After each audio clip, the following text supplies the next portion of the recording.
नमस्कार, मैं हूं विजय प्रताप और आप देख रहे हैं RKB न्यूज। और अब एक नजर आज की सुर्खियों पर। ट्रंप के बयान के बाद कि मोदी से दोस्ती हमेशा बनी रहेगी और भारत अमेरिका रिश्ता स्पेशल है, इस पर पीएम मोदी ने जवाब दिया है। पीएम मोदी ने कहा कि हम राष्ट्रपति ट्रंप की भावनाओं और हमारे रिश्तों पर उनके सकारात्मक विचारों की गहराई से सराहना करते हैं और उसका पूरा जवाब देते हैं। भारत और अमेरिका के बीच बहुत ही सकारात्मक और आगे बढ़ने वाला व्यापक और वैश्विक रणनीतिक साझेदारी है। अमेरिका और भारत के बीच टैरिफ और रूस से तेल खरीद को लेकर चल रहे तनाव के बीच अमेरिकी राष्ट्रपति ट्रंप ने कहा है कि भारत और अमेरिका का रिश्ता खास है और चिंता की कोई बात नहीं है।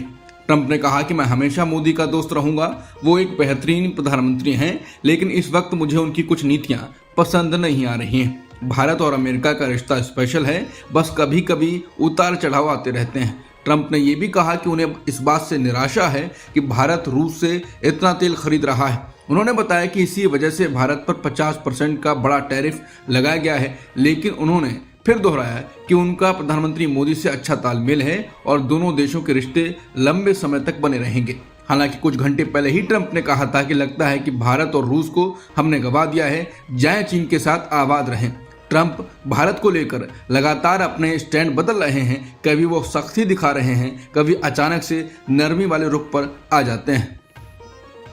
भारत और अमेरिका के रिश्तों में तनातनी के बीच वित्त मंत्री निर्मला सीतारमण ने साफ कहा है कि भारत रूस से तेल खरीदना जारी रखेगा। सीतारमण ने कहा कि भारत की तेल खरीद पूरी तरह आर्थिक और व्यावसायिक जरूरतों पर निर्भर करती है। उन्होंने ये भी कहा कि अमेरिका द्वारा लगाए गए 50% टैरिफ का असर कुछ हद तक जीएसटी सुधारों से कम होगा। सरकार उन उद्योगों को मदद देगी जिन्हें इन टैरिफ से नुकसान हो रहा है। सीतारमण ने कहा कि हम कहां से तेल खरीदते हैं ये भारत का फैसला है, चाहे कीमत हो या लॉजिस्टिक्स, जो भी हमें सही लगेगा वहीं से खरीदेंगे और इसमें कोई शक नहीं कि हम रूस से तेल लेना जारी रखेंगे। अमेरिकी सांसद जोनाथन जैक्सन ने राष्ट्रपति ट्रंप के भारत पर लगाए गए 50% टैरिफ की कड़ी आलोचना की। उन्होंने कहा यह कदम ट्रेड एम्बार्गो यानी व्यापारिक प्रतिबंध जैसा है और इससे अमेरिका के एशिया में दीर्घकालिक हितों को नुकसान पहुंचेगा। जैक्सन ने कहा कि इन टैरिफ से भारत चीन और रूस के और करीब चला गया है, जो अमेरिका के लिए खतरनाक है। उन्होंने भारत को अमेरिका का प्राकृतिक साझेदार बताया और कहा कि दोनों लोकतंत्रों के बीच आर्थिक ही नहीं बल्कि ऐतिहासिक और नैतिक रिश्ता भी है। उन्होंने महात्मा गांधी और मार्टिन लूथर किंग जूनियर के बीच के संबंधों का जिक्र करते हुए कहा कि भारत अमेरिका का रिश्ता सिर्फ व्यापार तक सीमित नहीं हो सकता। जैक्सन ने अमेरिकी प्रशासन से अपील की कि वो भाषा और कूटनीतिक रवैया बदलकर रिश्तों में भरोसा कायम करे। विदेश मंत्री एस जयशंकर इस महीने न्यूयॉर्क में होने वाले यूएन जनरल असेंबली यानी यूएनजीए के 80वें सत्र में भारत का प्रतिनिधित्व करेंगे, लेकिन अभी भी ये साफ नहीं है कि प्रधानमंत्री मोदी इसमें शामिल होंगे या नहीं। सूत्रों के मुताबिक पीएम मोदी का न्यूयॉर्क दौरे में शामिल होना फिलहाल तय नहीं है। अगर भारत अमेरिका व्यापार वार्ता में कोई बड़ी प्रगति होती है और ट्रंप से मुलाकात का मौका बनता है, तभी आखिरी पल में बदलाव हो सकता है। मोदी का नाम पहले से स्पीकर लिस्ट में दर्ज है, लेकिन कई बार ऐसा हुआ है कि आखिरकार भारत का बयान विदेश मंत्री ने ही दिया। इस बार भी संभावना है कि मोदी नहीं जाएंगे और जयशंकर ही भारत की आवाज उठाएंगे। अमेरिका के वाणिज्य सचिव हार्बर्ट लुटनिक ने कहा है कि भारत अंततः टैरिफ दबाव के सामने झुक सकता है, भले ही अभी दिल्ली सख्त रुख अपना रहा है। लुटनिक ने भारत और रूस के बढ़ते तेल व्यापार का जिक्र करते हुए चेताया कि अगर भारत नहीं बदलेगा तो उसे अमेरिका में 50% टैरिफ झेलना पड़ सकता है। उन्होंने कहा कि छोटे देशों पर ये बदला लेने के उपाय सबसे ज्यादा असर डालते हैं। उन्होंने ये भी कहा कि 1-2 महीने में भारत फिर से सुलह की मेज पर आ सकता है और माफी मांगेगा और इस डील की कोशिश करेगा। उन्होंने कहा कि भारत को चुनाव करना होगा, या तो अमेरिका के साथ तालमेल बनाना या फिर रूस और चीन के साथ ब्रिक्स के जरिए संबंध गहरे करना। अमेरिका के वरिष्ठ व्हाइट हाउस सलाहकार पीटर नवारो ने एक बार फिर भारत पर हमला बोला है। उन्होंने कहा कि भारत रूस से तेल खरीदकर मुनाफा कमा रहा है और उच्च टैरिफ लगाकर अमेरिकी नौकरियां छीन रहा है। नवारो ने सोशल मीडिया पोस्ट में लिखा कि भारत के ऊंचे टैरिफ से अमेरिकी नौकरियां जा रही हैं। भारत रूस से तेल सिर्फ मुनाफे के लिए खरीदता है और ये पैसा रूस की जंग को ताकत देता है। उन्होंने यहाँ तक कहा कि ये मोदी की जंग है। भारत सरकार ने इस बयानों को पूरी तरह खारिज कर दिया है। विदेश मंत्रालय के प्रवक्ता रणधीर जायसवाल ने कहा कि नवारो के बयान गलत और भ्रामक हैं। हम दोनों देशों के बीच भरोसे और साझेदारी पर काम कर रहे हैं। भारत सोमवार को होने वाले ब्रिक्स वर्चुअल शिखर सम्मेलन में हिस्सा लेगा। विदेश मंत्रालय ने शुक्रवार को जानकारी दी कि इस बैठक में भारत की ओर से विदेश मंत्री एस जयशंकर शामिल होंगे। ये बैठक ब्राजील के राष्ट्रपति लूला दा सिल्वा की पहल पर बुलाई गई है। इसमें खास तौर पर अमेरिका द्वारा लगाए गए टैरिफ और उसके वैश्विक असर पर चर्चा की जाएगी। मुंबई पुलिस ने नोएडा से 51 साल के अश्विनी कुमार को गिरफ्तार किया है, जिस पर व्हाट्सएप पर बम धमाके की धमकी देने का आरोप है। अश्विनी कुमार मूल रूप से पटना, बिहार का रहने वाला है और पेशे से ज्योतिषी और वास्तु सलाहकार है। वो पिछले 5 साल से नोएडा सेक्टर 79 में अपने माता पिता के साथ रह रहा था। पुलिस के अनुसार आरोपी का अपनी पत्नी से विवाद है और पहले भी उस पर वित्तीय मामले और केस दर्ज हो चुके हैं। साल 2023 में उसने पटना के फुलवारी शरीफ थाने के एक मामले में 3 महीने जेल भी हुई थी।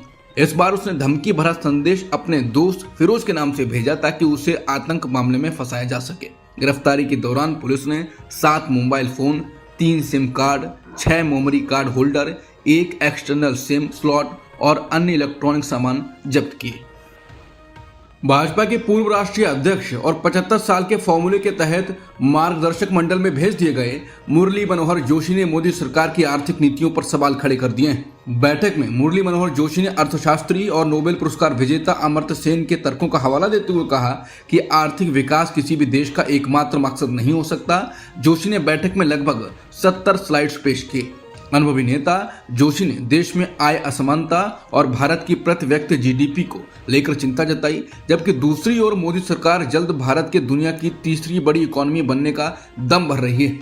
बैठक में मौजूद लगभग 1 दर्जन डेलीगेट्स ने द इंडियन एक्सप्रेस से बातचीत की। उनके मुताबिक संघ प्रमुख मोहन भागवत ने जोशी की तारीफ की और कहा, जोशी जी ने सब कुछ कह दिया है। इस बैठक का आयोजन 19-20 अगस्त को भारतीय मजदूर संघ ने किया था। मुरली मनोहर जोशी ने जो मुख्य बातें कहीं उनमें यह थी कि 2021 में भारत की आबादी के सबसे धनी 10% लोगों के पास कुल घरेलू संपत्ति का 65% हिस्सा था।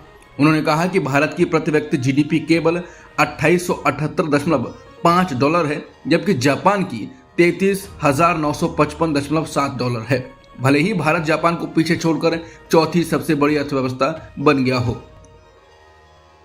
भारतीय जनसंघ के संस्थापक दीनदयाल उपाध्याय और उनके एकात्म मानववाद के विचार पर बात करते हुए मुरली मनोहर जोशी ने कहा कि विदेशों पर ज्यादा निर्भरता भारत के हित में नहीं है। दीनदयाल उपाध्याय का हवाला देते हुए जोशी ने कहा कि हम कृषि और स्वदेशी उद्योगों पर ध्यान केंद्रित करने में फेल रहे, जबकि ऐसे विदेशी सहयोग का स्वागत करते रहे जो हमारे हितों को कमजोर करते हैं। जोशी ने नशीली दवाओं के खतरे, बढ़ती आत्महत्याओं और प्राकृतिक आपदाओं से होने वाले नुकसान पर बात की और जलवायु परिवर्तन का जिक्र किया। जोशी ने कहा कि हिमालय में सड़कों का स्तर होना उन्हें चौड़ा करने से कहीं ज्यादा जरूरी है।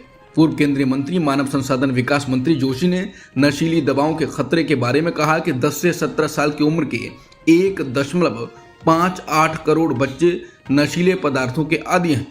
जोशी ने कहा कि एनसीआरबी के आंकड़ों से पता चलता है कि भारत में कुल आत्महत्याएं 2018 में 1.34 लाख से बढ़कर 2022 में 1.7 लाख हो गई हैं। उन्होंने कहा कि 2019 और 2021 के बीच 35,950 छात्रों ने आत्महत्या कर ली, जबकि आईआईटी, आईआईएम और केंद्रीय विश्वविद्यालयों जैसे प्रतिष्ठित संस्थानों में 2018 से 2023 तक 98 छात्रों ने आत्महत्या की। जोशी ने कहा कि एआई समाज में असमानता को और बढ़ा सकता है। जोशी के साथ आरएसएस के विचारक एस गुरुमूर्ति, बीजेपी संगठन महासचिव बीएल संतोष, बीजेपी महासचिव अरुण सिंह, प्रधानमंत्री की आर्थिक सलाहकार परिषद के मेंबर संजीव सान्याल और उत्तर प्रदेश के वित्त मंत्री सुरेश खन्ना व कुछ अन्य लोग भी विशेष आमंत्रित मेंबर थे। एनसीपी अजित पवार गुट के महाराष्ट्र विधान परिषद के मेंबर अमोल मिटकरी ने आईपीएस अधिकारी अंजना कृष्णा की दस्तावेजों की यूपीएससी से जांच कराने की मांग की है। ये मांग उप मुख्यमंत्री अजित पवार से जुड़े वायरल वीडियो विवाद के बाद की गई है। मिटकरी ने 5 सितंबर 2025 को यूपीएससी नई दिल्ली के सचिव को इस संबंध में एक पत्र लिखा है। अपने पत्र में अमोल मिटकरी ने आईपीएस अधिकारी अंजना कृष्णा द्वारा प्रस्तुत शैक्षिक, जाति प्रमाण पत्रों और अन्य दस्तावेजों की प्रामाणिकता पर संदेह जताया है। उन्होंने यूपीएससी से इन दस्तावेजों का विस्तृत वेरिफिकेशन कराने की गुजारिश की है। मिटकरी ने कहा कि वेरिफिकेशन के बाद यूपीएससी को अपने नतीजे संबंधित विभागों के साथ साझा करने चाहिए। समाजवादी पार्टी के अध्यक्ष अखिलेश यादव ने प्रेस कॉन्फ्रेंस पर भाजपा सरकार पर सीधा हमला बोला। उन्होंने कहा कि मौजूदा सरकार के एजेंडे में रोजगार शामिल ही नहीं, ये सरकार सरकारी संस्थानों को खत्म कर रही है, पढ़ाई लिखाई कमजोर करने की साजिश है ताकि लोग सवाल न कर सकें। चुनावी माहौल के बीच उन्होंने आरोप लगाया कि भाजपा सत्ता में बने रहने के लिए हर तरह की जुगाड़बाजी कर रही है। उन्होंने चुनाव आयोग, प्रशासन और सरकार पर मिली भगत के गंभीर आरोप लगाए। अखिलेश यादव ने चुनाव आयोग को कटघरे में खड़ा करते हुए कहा कि भाजपा के लिए आयोग जुगाड़ आयोग बन गया है। उन्होंने कहा कि भाजपा के पास चुनावी तिगड़ी है, अधिकारी, सरकार और आयोग।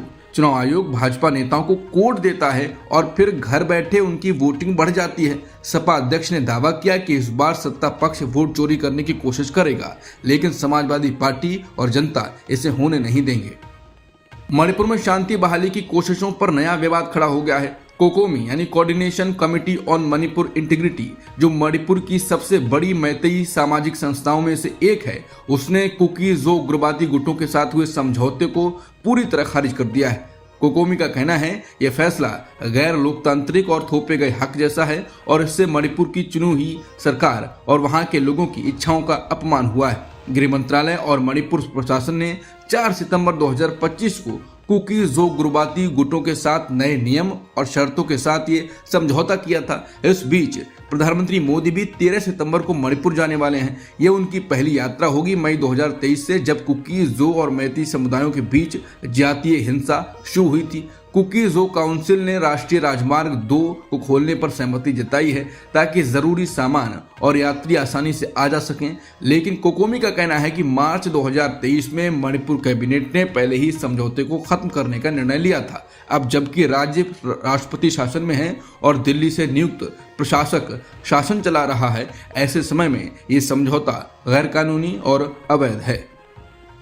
केरल कांग्रेस ने सोशल मीडिया पर बीजेपी सरकार के बीड़ी पर टैक्स कम करने के प्रस्ताव को लेकर व्यंग्य किया, लेकिन यह दांव उल्टा पड़ गया।